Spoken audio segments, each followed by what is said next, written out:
இயேசுவில் மிகவும் பிரியமான சகோதர சகோதரிகளே, ஆசீர்வாதமான இந்த காலை வேளையில் உங்களை அன்புடன் வாழ்த்துகிறேன்.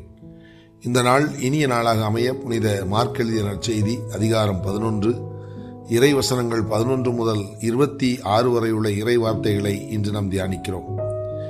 இன்றைய நற்செய்தி பகுதியில் ஆண்டவராகிய இயேசு கிறிஸ்து 4 மிக முக்கியமான காரியங்களை குறித்து வலியுறுத்துகிறார். முதலாவதாக கனி கொடுக்கிற வாழ்வையும், இரண்டாவதாக ஆண்டவருடைய ஸ்தலத்தை வியாபாரமயமாக்குவதை கண்டிப்பதையும், மூன்றாவதாக விசுவாச வாழ்க்கையின் அற்புதத்தையும், இறுதியாக சகோதரத்துவ வாழ்க்கையில் மன்னிப்பதையும் குறித்து அவர் எடுத்துரைப்பதை நாம் பார்க்கிறோம். இந்த 4 காரியங்களில் எது சிறந்தது என்கிற ஆராய்ச்சியை விட, எது முக்கியமானது என்கிற ஆராய்ச்சியை விட, இந்த 4 காரியங்களுமே ஒரு மனிதனுடைய ஆவிக்குரிய வாழ்க்கைக்கும் மண்ணுலக வாழ்க்கைக்கும் எவ்வளவு இன்றியமையாதது என்பதை இன்றைய நற்செய்தி நமக்கு தெள்ளத் தெளிவாக எடுத்துரைக்கிறது. ஆம், என கருமையானவர்களே, கனி கொடுக்கிற வாழ்வு நம்மில் எக்காலத்திலும் காணப்பட வேண்டும் என்பதில் எந்த விதமான மாற்று கருத்தும் இல்லை.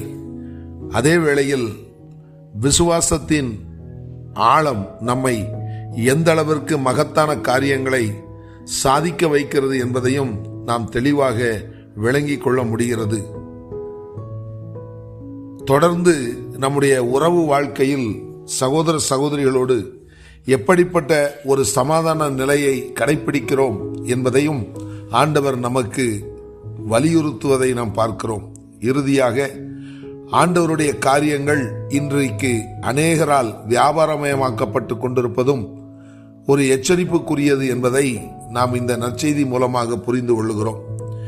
இந்த காரியங்களை இன்றைய நாளில் தியானிக்கிற நாம் நமது ஆவிக்குரிய வாழ்க்கையில், நமது ஊழிய பாதையில் இந்த வியாபாரமயமாக்கிற செயல்கள் நடைபெறாதபடி பார்த்து கொள்ள வேண்டியது நமது தலையாய கடமை.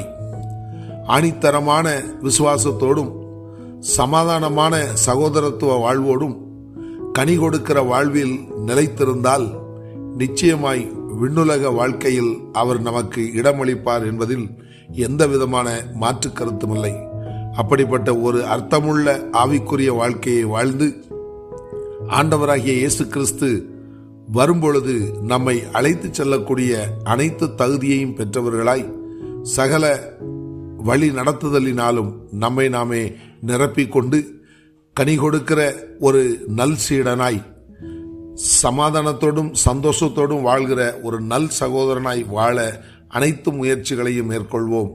ஆண்டவர் நம்மோடு இருந்து நம்மை வழி நடத்துவாராக. இந்த இனிய சிந்தனையுடன் இந்த நாள் இனிய நாளாக அமைய உங்களை அன்புடன் வாழ்த்துகிறேன்.